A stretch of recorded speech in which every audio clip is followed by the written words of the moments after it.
My name is Dmitri, and I have a free business idea for anybody who wants to implement it. Basically, you have to make a PowerPoint plugin which diffuses the awkward silence that you get when people have come in like 5 minutes ahead. Something like, there are 5 ducks remaining or something like that. And that gets people talking and stuff. So whoever wants to do this, it's a free business idea. Anyways, this talk isn't about ducks or PowerPoint plugins, though there will be Microsoft Office plugins in this talk, amazingly enough. I want to talk about rapid prototyping in C++, which I guess prototyping means many things to different people, but I'm going to talk about mainly kind of exploratory exploration of your code, basically. So the problem with C++, or indeed, it's not just C++, it's many other languages as well, is that it's difficult to test ideas quickly, because the notion of testing an idea in a compiled language implies that you compile it, which is, well, in some cases it's easy. I mean, if you have a hello world, that's reasonably fast to compile, more or less. If you have something more significant with lots of files and lots of dependencies, then it takes a bit more time. But even if you manage to compile, which I guess we can do even for larger projects, there is a problem of, what do you run? Can you sort of interactively talk with C++? And we have lots of examples outside of the outside compiled languages where we get different tools or different approaches to actually validate our ideas faster. A classical example is all these, there are lots of apps on the internet for testing regular expressions, because regular expressions are their own cryptic syntax that is very difficult to understand. So what do? We don't use a regular expression, compile, run the program, get an exception, then go into the program again. We, in many cases, use either, there are serious commercial packages. This is something that I just wrote for myself. You type in the text to match, you type in the regular expression, and then you see how many false assumptions you made during the making of that expression. You fix it, and then it can go back into production. So regular expressions are kind of a classic example because it's a really cryptic language. It's really difficult to understand. And so the whole, what's happening in an app like this is essentially a form of exploration. You write down your assumptions. You assume that a particular regular expression will work, but you're not sure about it. So you type in a few codes and it works eventually. And that's when you can jump back into compile code. Another example, which kind of, I guess we could argue that this is what's given such a push to the financial industry, is Excel. And Excel has this really neat paradigm that as soon as you change something in a spreadsheet, the entire universe recalculates. So it kind of keeps the dependencies between the different cells, and it does this wonderful computation, which once again is not something that you can do easily in C++, because let's say you have a variable, and that variable is included in lots of calculations. If you change that variable, like in the debugger, for example, nothing will happen. None of those recalculations will happen, and maybe you want them to happen. Maybe you want to kind of physically see what's going on. So it would be really cool if we had this sort of thing where you could, manipulate something at the top of the model and see the whole model readjust itself and recalculate itself. Of course, I'm being a bit sly here because the thing with Excel is it's not really fast when done at a large scale. And we do have businesses, including large investment banks, which actually run their entire business models on one massive Excel spreadsheet, which, well, not fast. And this is, why at some point you might want to choose a language like C++, because you need the performance for the calculations. But at the prototyping stage, you might be testing not the entire universe, but you might be testing different, parts of the universe, different little, islands of information that you're trying to evaluate. And that's once again when something like Excel makes a bit more sense for kind of visualization. Of course, the trick with Excel is that it constrains you to basically math for the most part. I mean, it's mostly calculations involving numbers. If you can do strings and whatever, but the way that you have to, I mean, each cell is if your cell is a calculation, it's a big formula, and this is not how we program in C++. We have statements. in there, it's just, for each cell, there is one massive, huge chunk of stuff, unless you're using VBA, in which case, well, it's a different story.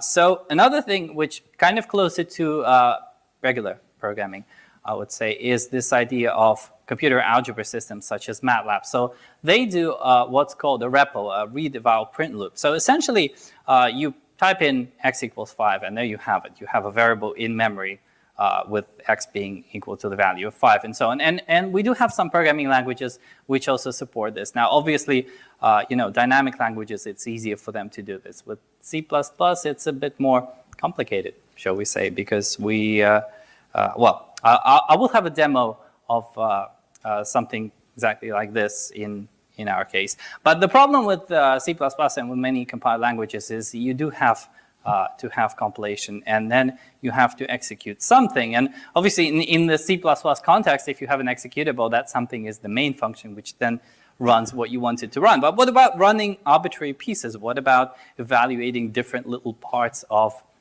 your calculations? That's the real question. So the C++ story goes something like this. So let's say you made some changes to your program, and you want to check if those changes are actually working, if they're doing what you want them to do. So the first thing that you have to do is obviously rebuild what's being affected. And that is itself slow because we're not at the, oh my God, modules and everything is faster. We're still at the slow include model. So we have all sorts of silly tricks to fight the include model, like, precompiled headers, and we do have incremental compilation, and we have, if you just go outside, there is Incredibuild with their clustered compilation, where you can sort of parallelize things to many machines. So you can tackle this problem, and you can go with this, oh, let's recompile. But it's still tedious because eventually you have to run it, and the problem is, well, what do you run? Whatever you are essentially testing has to be either called in main, or alternatively, you can use a unit test framework, and then you write, you can sort of separate it into separate unit tests and run them. But then, of course, the question is, how do you run those individual tests? And you still have to build the entire thing, even if your unit test is only involves a single class, for example. So that's that's another issue. And the biggest problem, and what this talk is actually all about, is that this kind of approach is not conducive to exploration, because quite often I don't really want to run what I've written in my main function or in my C++ code somewhere. Instead, what I want to do is I want to start plugging numbers in. So kind of, let me give you an example. Like, let's try this. So I have, this is in Excel. I have a quadratic equation. I have A, B, and C, and I want to just start plugging in numbers and seeing, when do I get errors? When do I get complex roots? So I plug in something like this, and I say, oh, okay. So if I do this, then I'll take a square root of a negative number, and therefore I will not get the right value. So this is something that I can do because I can continuously go in here and I can put different numbers in and sort of see what the what the results are. Eventually, I can explore, for example, when do I get negative results? When do I get positive results? When do I get, a square root of a negative number? That sort of thing. And this is something that, once again, in C++, you have to write a test case. Basically, if you want to do this kind of exploratory testing, you have to write a test case for whatever combination you want to use. And of course, you can do like nested for loops.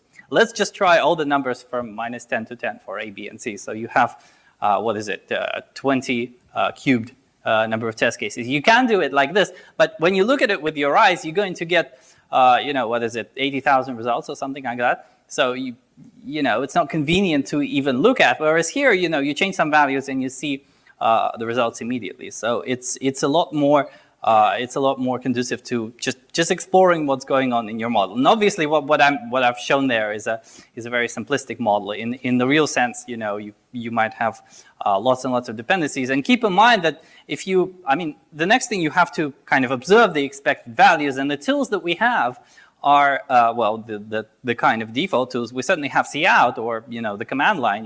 You can output stuff there. Unfortunately, the command line will not plot graphs, for example. It will not let you visualize beyond, white characters on a black background, basically. So that's a limitation. You can use the debugger as well. So that's another option. You put a breakpoint and you see everything that's in the current context. Once again, the debugger, if you give it a vector with 10,000 values, it will show you, a scrolling box with 10,000 values, which is of little use. And then on top of that, yes, we do have debugger visualizers. It depends on which IDE you're using, but we do have ways of visualizing all of this. But still, it's not just about seeing the static state of things. It's about jumping in at any point and changing something and seeing what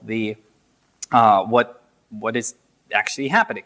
So my approach is at least in this talk, to give you some examples of ways that you can deal with this, and they're all very different, and they're I wouldn't say that for the most part they're not even C++ specific, but the reason why this is a C++ related topic is because if everybody was happy with slow code that calculates for hours, they would probably stick with Excel or something like that. If everybody was only concerned with math, for example, yeah, they would stick with Excel. But the world is a bit wider, so in this case, here is what I'm going to cover. So first of all, and this is related to what I was showing in Excel, is what about prototyping in some other external tool? Like for example, those calculations that I was doing. What about prototyping them in whatever the domain-specific tool for that thing is, and then somehow jumping to C++? Well, there is a trick here, because how do you jump into C++? Let's say you've done a massive model in Excel. I mean, I was actually, it's funny, my first job when I just started programming, there was a company and they had lots of formulas and they had them in a Word document. So they said, oh, okay, well, we've got these formulas, we know they work, they're engineering calculations. I didn't understand them then, I don't understand them now. But the problem is, well, can you please implement this for us? And I was like, well, okay, but it will take a couple of months. Because essentially, if you have a 200-page document full of formulas, the programmer gets reduced to, a highly paid typewriter. You look at a formula and say, okay, X multiplied by Y, blah, blah, blah. And you do this forever. So, of course, I didn't do this.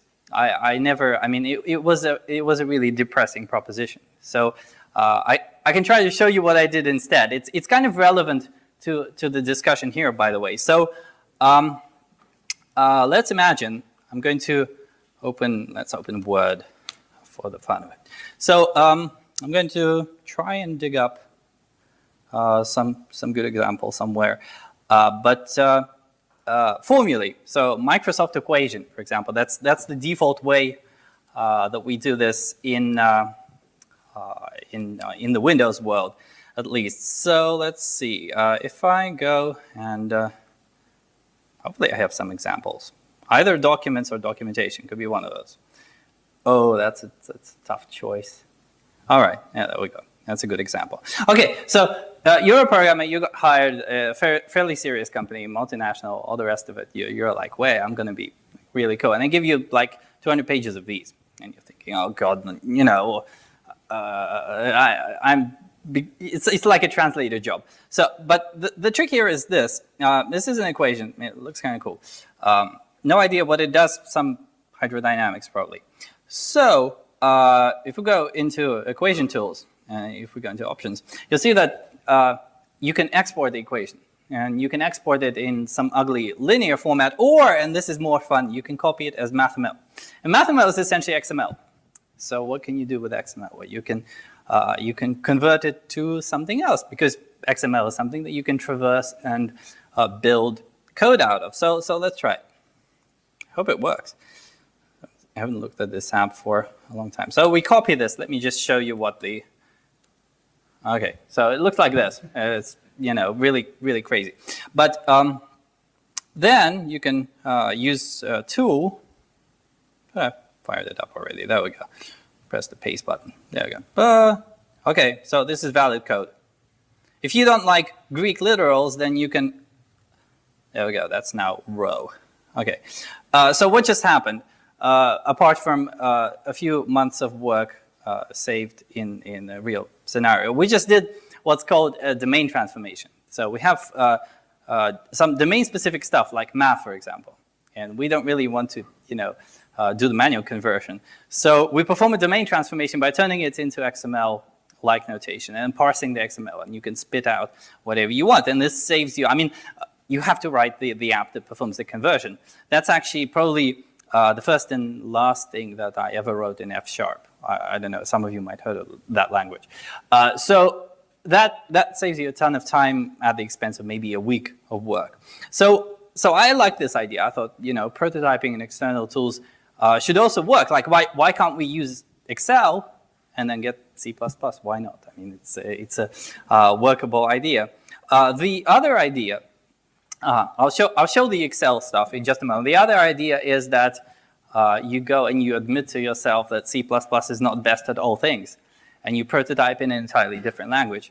Yet another idea, and this is kind of cool, is that you scour the internet and you actually find something which is more or less a C++ interpreter, which opens up the possibilities to some forms of manipulation with your code, but unfortunately not, you cannot just interpret absolutely everything due to limitations of what I'm about to show you. And finally, let's suppose that your only interest in a particular chunk of code is you've already got a library. You're not introducing new functionality yourself, but you're using a library. Let's say you got a popular finance library and you just want to do some calculations, but you don't want to change the library itself. So what you can do is, once again, you can generate a wrapper around the library and then use that wrapper inside, an interactive environment, for example. So these are the things I'm going to talk about today. There are other approaches, shall we say, to the entire thing. So let's start with the business of prototyping an external tool. I like Excel, so that's what we're going to do that. So the idea is this, that you use some other tool for prototyping where you design your model, you verify, do whatever. And obviously this has to be taken with a pinch of salt. Like, for example, if I tell you about taking a mathematical model from Excel to C++, you probably know that some numerics in Excel behave a little differently because the implementation of Excel dates from however many decades ago, and they made some design choices which, when translated into code directly, will give you slightly crazy results. But on the surface of calculations, these are not that significant. So that's what we'll take a look at. Of course, the trick here is that after you've got your model in whatever your tool you're using, you actually generate valid C++. That's the entire benefit. And I make this assumption whenever, because I love code generation, and I always make this assumption that when you do generate something from a tool, then the resulting code is implicitly correct. Which, once again, I said it has to be taken with a pinch of salt, given that I just told you that taking numeric calculations from Excel into something like C++ might not be, it's almost certainly correct for the most part, but there are corner cases. So let me tell you how I did it. We're back in Excel, by the way. Let's try this example. It doesn't really matter what example. So you've already got some calculations, like this is a well-known financial calculation. So I've put the actual formulas right next to the cells which are doing them. So I thought, well, okay, how do we go about turning it into valid code? First of all, you have to have a sort of mapping. You have to map cells to either object-oriented structures or top-level functions or whatever. It doesn't really matter. Obviously, if you've got just a single value which doesn't depend on anything, it can be a variable, global variable or a variable of a structure or class. It doesn't matter. If, however, you have a calculation, like here we have a formula, then that has to be a function. That has to be something that can return values. And jumping ahead a little bit, it's actually interesting to note that not only can you make this function, which is okay, but you can make this function such that in the case of its dependence being changed, you actually automatically get the observer pattern, for example. So somebody actually goes off and notifies, or if you're in a different language, somebody fires an event to say update the UI whenever one of these gets changed. So I came up with just 5 paradigms for how you want to map cells to actual code. So a scalar value, that would be just a single value.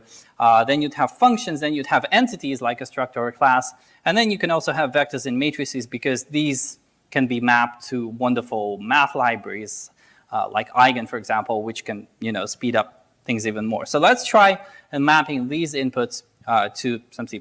Let's try it with this one. So let's say that the R, the risk-free rate here, is going to be a constant. So I'll say it's a scalar. I'll say that it's a constant. There we go. I'm going to be doing this preview step here so that we can see what's going on. So at the moment, it's just a const double with a given value. So nothing major so far. But then, of course, I want to take the other parameters and I want to group them into, let's say, a class. So I'm just going to pick everything and go into entity, and let's call this params. Notice that their names are kind of auto-initialized already, and you can fiddle with the data types that are being used here and all the rest of it. So this is a bit more interesting, because then you get something like this. So you get a struct with a constructor and some fields. That's it. And now here comes the fun part, because so far we've just been allocating, we've just been storing data in a data structure of some kind. But these are calculations. So let's pick these and let's do another entity. Let's call it results, for example. I'm not going to touch anything here. And just to explain, let me show you what you get as the output. So if I go into results.cpp, then lo and behold, the calculations from Excel actually got turned into valid calculations involving different things. And also notice how params is passed as a const reference here, because the system knows that these calculations are dependent on this cell, and this cell has already been mapped to a params class. Therefore, all the logic and what the rest of it. Now, the way that I actually came up with this is I went online and I figured out that there are lots of businesses out there who actually sell their own implementations of Excel. They essentially give you, for example, visual components which behave for most intents and purposes just like Excel in terms of functions. And that would imply that they would themselves be willing to parse those functions, take out the dependencies, recalculate the whole thing. But I didn't care about any of that because I wanted an Excel parser, because I was too lazy to write one myself. And I found one. So after I did that, what really happens behind the scenes as we generate this wonderful code is that this component loads an equivalent of the model that I'm doing here. And then I'm using the parser to basically turn all of this into a tree. And then I wrote a visitor which goes over the tree. And when it sees something like nom.dist, it would use boost math CDF or something to that effect. So once again, this is yet another domain transformation, because essentially we have this spreadsheet domain, but we only want it for the prototyping stage. For the later stages, we kind of want to break out and we want to do something which actually runs fast, because on a large scale, Excel is going to, well, even if you fill up this whole space with dependent calculations, it might be particularly painful. But this way, it works. The only caveat here is that it works with numeric calculations. Because if let's take a look at this. So this is my quadratic equation example. I have a visualization on top of the equation that we're trying to solve. Like if I change a 2 here, that's going to be 2x squared and all the rest of it. So it looks nice, but if you look at the formula here, you'll see that this formula is kind of concatenates internal ifs and what the rest of it. Now, this is if you were to map this onto C++ directly as it is, it would be really ugly, and it wouldn't be the way that you write those things. Because in the real world, you might, I don't know, use an output string stream and then just stream the different parts with if statements. You would not do this one massive call. But if we were to do this one-to-one, it would look rather weird. And this kind of highlights the limitation of the approach. It's great for calculations, and that's, I guess, what Excel is for. So okay, we can sort of live with this. But if you jump out. And there are lots of functions in Excel which cannot be mapped to a programming language because they're just another level of bizarre, shall we say. So this is the two approaches, in fact, of using external tools. Now let's take a look at something else, like prototyping in a different language. I'm not going to dwell on this particular demo too much, but entirely the question is, why would you want to do that? Well, one of the reasons is replicability, being able to type something interactively and see the output. However, there are lots of other interesting issues. Well, faster compile times. That's something that you get in other languages. And certainly, if you look at a language like D, where compilation time is, it's instant. If you're doing very simple numerics, for example, then you might want to trade off some of the, I guess, well, you might want to start in something like D and very quickly recompile, retest your code, and then jump back and sort of convert it. Of course, there is another question here, once again, like with Excel. It's great having a model, but how do you convert it? How do you convert a different language to C++ when you're finally ready, when you've verified everything, when you wanted to put it into production? Another issue is that some programming languages have all sorts of specific tool support. The thing that came to my mind is continuous testing. That's basically, rerunning your tests when the coverage analysis tool actually figures out what you've affected with your recent changes. That's something that we have in ReSharper. And it's something that you start using it and then you never come off of it. Of course, the reason why this is possible in some of the managed languages is because you could sort of introspect into the intermediate code as opposed to the binary. Because in C++, you just get the binary and it's very difficult to do anything with it. So some languages allow you to do continuous testing, and then when you've tested everything, yeah, you can jump back. So the issue here, once again, I thought I'm going to write something which does exactly this, and or at least a prototype, which is what I'm going to show. So I chose C# as an example of implementation. So all you have to do, all you need from whatever language is you need to be able to perform a conversion to some other language, which if you do it by hand, it's very painful. It's like with those equations, you're going to be sitting there like, oh my God, I have another 199 pages of this. So and also the issue that ideally you want this process to be continuous because you might, at some point you might update whatever your prototype is, and then you want to update an automatic almost update in the C++ implementation. So, but conversion can be automated to some degree, provided that you've already got the parser for the abstract syntax tree of whatever language you are actually exploiting. So recently, Microsoft, they came out by, well, open sourcing everything, well, almost everything that they did in terms of development stack. And one of those things that they open sourced is the compiler backend, essentially, the stuff that will parse the C# ASD and give it to you in object-oriented fashion. And of course, once this is possible, what you can do is you can just grab a piece of C# code, or, well, you can write your program and test it and do continuous testing and all those wonderful things. And when you're done, you can take that C++ code, or C# code rather, and you can try and automatically convert it. And if you go online, there are lots of tools out there which do this to some degree. I actually thought I would write something myself, so I came up with this rather weird-looking application, which is just a form of visualization for the kind of stuff that's going on. So if I start writing and it doesn't crash, you can see that we're kind of generating equivalent constructs. So I'm writing C# on the left, but I'm generating C++ on the right. So if I do property, yeah, some of you might not like non-standard C++, but I use it, so you get decal spec property. Or you can just do ordinary getters and setters. So the point here is we take this, we parse it, and then we do a visitor.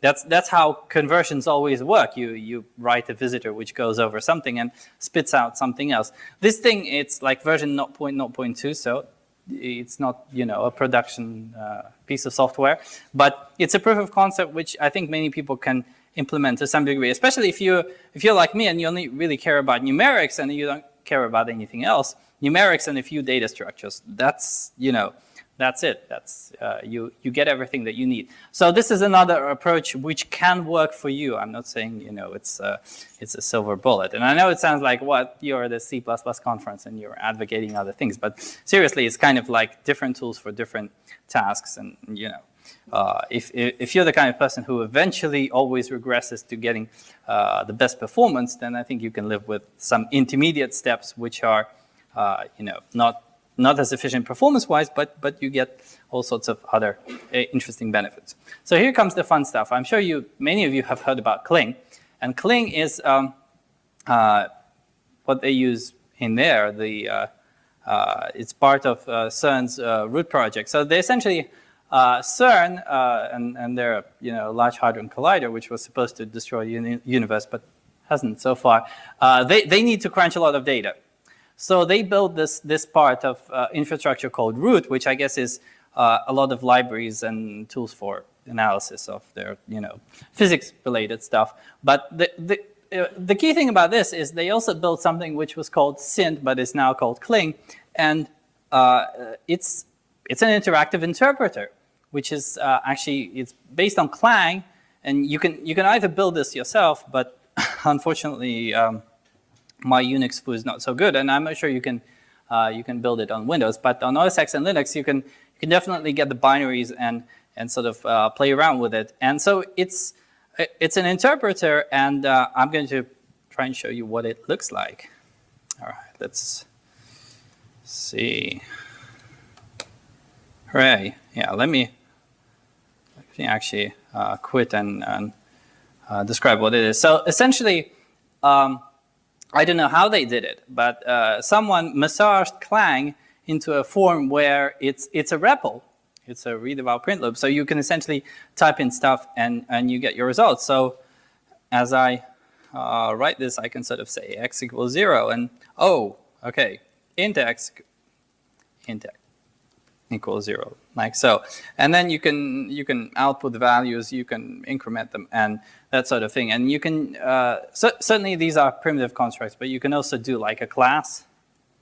Well, let's actually import something. So essentially, it basically takes the statement that you write and it kind of incorporates it in the current context. So in this case, I can include IOStream and include string, and then I can do even stuff like this, import the entire namespace. And so now I can make classes, like I can make a class called person, have a public section, have a string name, and then there we go. So I now have a person type that I can experiment with. I can say person p, and I can say p.name equals me, and then I can output it.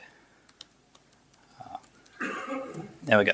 So this by itself is also is already pretty cool, because if you're writing small bits of code, then you can write those chunks of code in here. You can see that they work, and you can sort of iterate. The only question is, well, what if they're larger bits of code, and what if you want to finally store them somewhere in the file? So I have a slightly different approach for that. Let me show you. I will be using an IDE for this particular demo, just so you know. There we go. There we go. There we go. Okay, so my actual approach, please ignore the exceptions here. My actual approach is this, that you, in addition to being able to type things into the interpreter and just evaluate them, it also allows you to load files. So this actually allows you to be very clever in terms of how you iteratively develop your code. Let me just reduce the font a little bit. I think it's kind of out of proportion here. Let's do 18. Okay. This looks better. Okay, so here is the idea. You're working with files as always. You can type in the, you can make, let's say, a structure like this one, for example. And then what you can do is, right inside the IDE, you can bring up the terminal. And you actually fire up Cling in here. So we go cpp cling bin cling. There we go. All right, so now we have that same interpreter, but it's inside the IDE, and it's also inside the current folder where all your files reside. So what you can do now is you can, for example, if I'm trying foo.h, what I can do is I can load this file. Okay. Yeah. On Windows, you never get this kind of nonsense. So yeah, you can load this file, you can experiment with it, and when you want to modify it, you don't modify it in the interpreter. So the interpreter is here for exploration, just like the Excel spreadsheet. So here you would make an instance of foo, and you would set name equals ABC, you would do whatever with it. And subsequently, when you realize that maybe something is wrong in the original implementation, you jump in here and you change this implementation, however, and then you try and reload the thing. The only issue is that, there we go, the core was just dumped. Because what I tried to do is I tried to load in a type that has already been defined, in this case, foo. So this is one of the many limitations of this technology that in the ideal world, I mean, if you look at MATLAB, for example, MATLAB actually lets you change a class and then reload the definition. Sometimes it will complain against you because you also have a context. Like all that initialization of name that I just did previously, that's lost. It's not just lost because we dumped the core, but it's lost because there is no infrastructure yet to actually keep the state. There is actually, if you go and you look at the help, let me try and expand this. .h. Yeah. Really? Help? Oh, of course, I'm outside cling. Let's do this again. So .help. There we go. So strictly speaking, it is possible to store and even compare states, the state of variables. But unfortunately, if you've redone the definition and you now no longer have this field, then I do wonder how it kind of, there is no loading it back. So you do lose the context.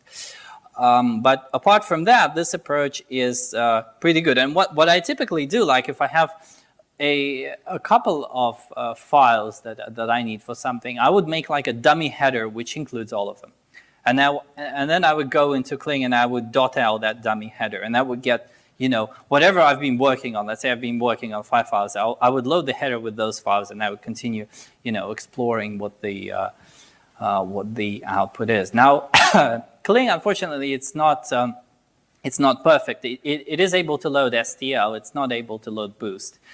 There are issues with it. I think its version is less than 0.2, so it's considered kind of in the infancy stage. But it is great for testing your ideas, and once again, just being able to see what's going on. So there is no need to actually manufacture entire constructs. Although you can do, I mean, if you want to, you can do things like, well, let me try. So something like order increment equals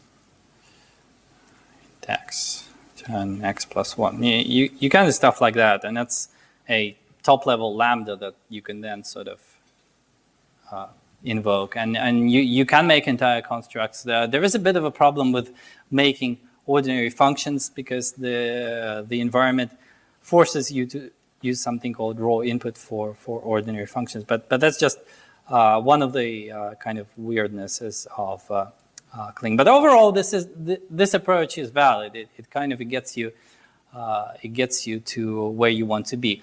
The last thing that I wanted to mention in terms of at least the approaches that I came up with, because maybe some more, is so the caveats. You cannot override the context. You cannot override what you have, and there are plenty of bugs and issues, and generally so.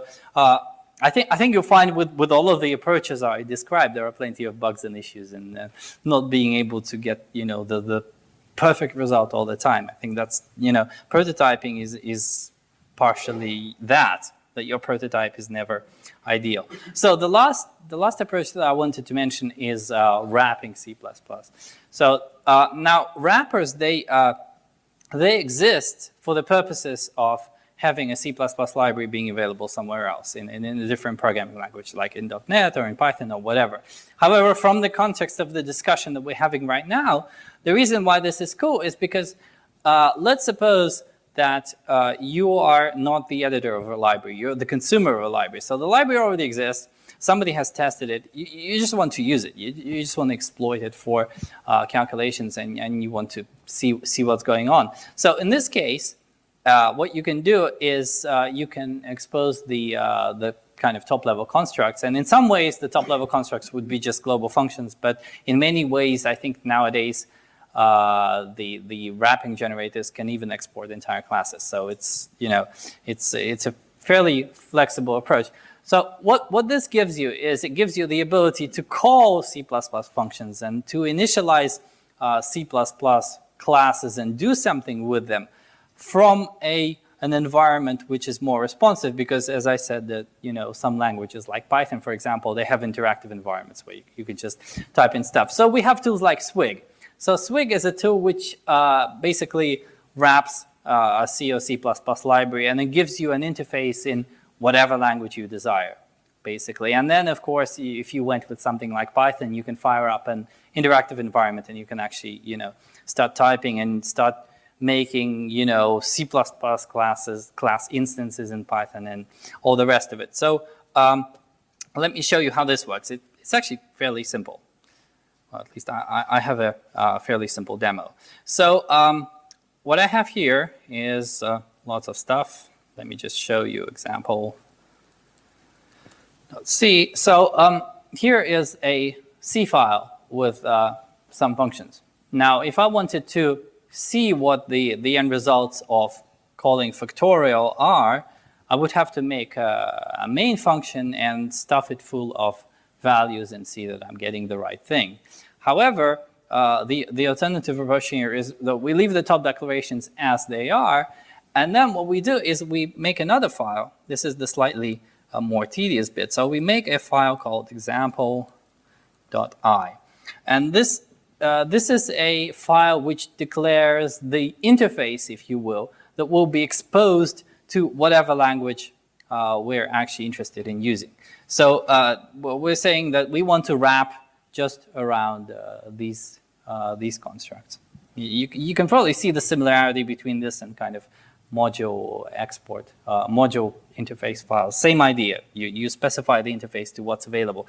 And then you use the tool to actually generate all the wonderful stuff. So I'll just show you briefly the commands which are used. So first of all, we use this tool called Swig, and that it's very simple. You just call Swig and you tell it what language you want and where the interface file is. And then subsequently, and this is a more complicated step, what you have to do is you have to compile both the file that you had originally, as well as the generated wrapper. So it essentially generates a wrapper for you. Let me open that. Notepad, example, wrap. There we go. So this is tons of auto-generated code with lots of checks and really crazy stuff. I wouldn't go and read this myself because there is, you know, just too much of it. But this essentially is the part which facilitates the availability of whatever you just made in some other language. Because, because some of the languages do not, if you take a language other than C++, for example, you cannot just intuitively allocate a C++ object in some other language, especially if the language is a managed language with its own VM and you're allocating a native code object. This simply does not work. You need some sort of interface layer between the two. So you're calling something compatible to your language, which in turn would make all the necessary steps to allocate and deallocate native memory, for example. So that's what is being done here. And then we compile both of these, and in my case, I'm compiling it with the Python libraries as well. So I output that. And finally, I also have, there is a setup script which basically just, it ensures that we do have a Python module that we can load. So I run all of this, and then that generated some stuff. But the end result is that we can now fire up Python. And now that, that example module that we just made is available. So we can import example as X. And here we can start the exploratory testing. So here, for example, we can say, okay, what's the factorial of 1? That's 1. That's okay. And then we can try the factorial of 10. And that's also kind of looks okay, I think. But what's the factorial of 100? Oh, no, it's 0. So something is wrong. We can go back to the code, all the rest of it. And of course, what I'm showing here is a console, but with Python, for example, we have these wonderful Python notebooks, which not only can they, do textual output, but they can do graphs and everything using external libraries. And so effectively, you can jump from an interaction model where you have a sort of command line input to something more like mathematical or some of the computer algebra systems where you type in a calculation and gives you the result, but then you can say, please plot this array, and it does a nice chart for you, which is very cool. So this is yet another approach that you can adopt if you want to sort of get your results faster. Of course, this all assumes that the library doesn't change, because as soon as the library changes, you basically have to, update. After you've updated the library, you have to update the interfaces if you're exposing new things. And then you have to rebuild the whole thing. So that's where you're going to lose time. Whereas, if the library itself is, you're not touching the library, then exploring what's in it is easy. Of course, the question is, can you jump from this back to C++? Well, only for the simple cases. Like, for example, you can see what the factorial outputs are, so you know how the function behaves, and you go to your C++ editor and you use that. If you make a complicated Python class here, which does lots of things, you would have to write some magical converter from Python to C++, which, once again, I've kind of illustrated at how that might work, but whether it makes any sense, I don't know. Certainly, for simple exploration, this is a valid approach.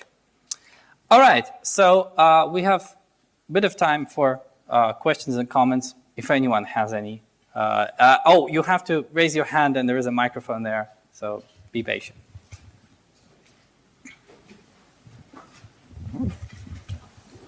Yeah, you had this Excel version, and you had you built your model from the Excel file in C++, but can you also extract the data and also build automatically a unit test? Because it's everything there, so you just have. It's possible? You can. I haven't implemented this, but you totally can. Actually, my idea, my sort of what this might become at some point is that I didn't think about unit tests so much. You can certainly build unit tests. You can take the data that's here, and you can make a unit test from this data. Of course, that's doable. I'll think about it. But what I wanted to do is I wanted to make user interfaces out of this, because I thought that many line-level business applications are not really that sophisticated. They just have input boxes and labels. So I thought, hey, I have these data mappings. So that would be for storing data, like a scalar or a matrix or whatever. And then we would also have UI mappings, like an edit box or a text label. And you would basically say, this is a label, this is an edit box. And then you would get not just a UI, not just a static UI where you type in something, but you will get a UI with dynamic updates, so that whenever you change this value, the value here changes in whatever language. I made a start on doing this for .NET, and it's early stages. I don't know if I can actually show how this. Let me try this. Let's try here. Okay, so this is a non-C++ thing, but essentially the idea is that you can feed the models some sort of base class, and then build a view on top of each of the elements you're observing, and have the observer pattern in here. So whenever something changes, you make the notification. So that was my approach. But yeah, unit testing certainly possible, definitely. All right, no more questions. Really?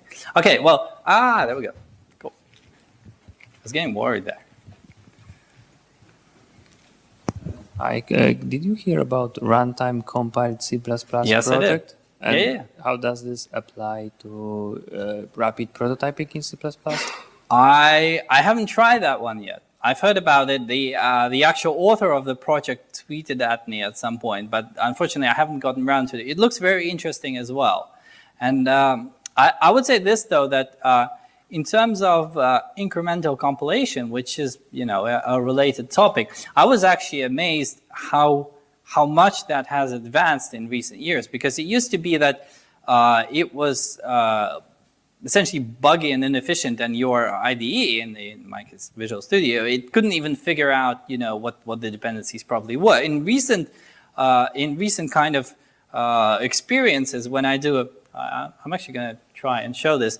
When I do incremental compilation, it's not only is it blazing fast, but it feels like it's not even rebuilding the entire translation unit, which to me is a bit bizarre. Let me try and open something which uses it, and I'll show you the output. I don't know. I have no idea what actually happens behind the scenes when this kind of magic happens, because it's probably some science fiction stuff. So let me change something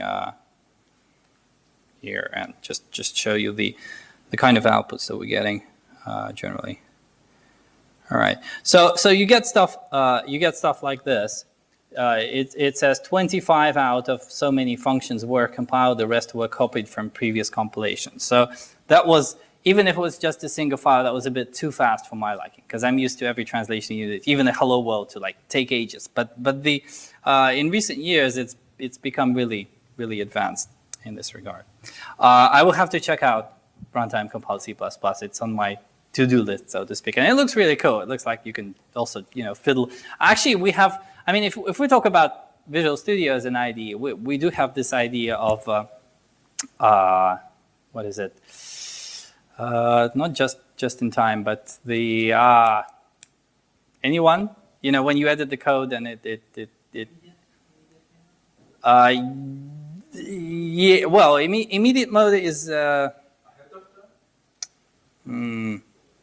mind. I forgot. But I don't know about C++, but in the .NET world, edit and continue. Edit and continue is that thing. Edit and continue is a wonderful promise for, we're going to give you an ability to edit your program while you're running it and all the rest of it. Oh, but we're not going to support 64-bit yet because, wait a couple of years.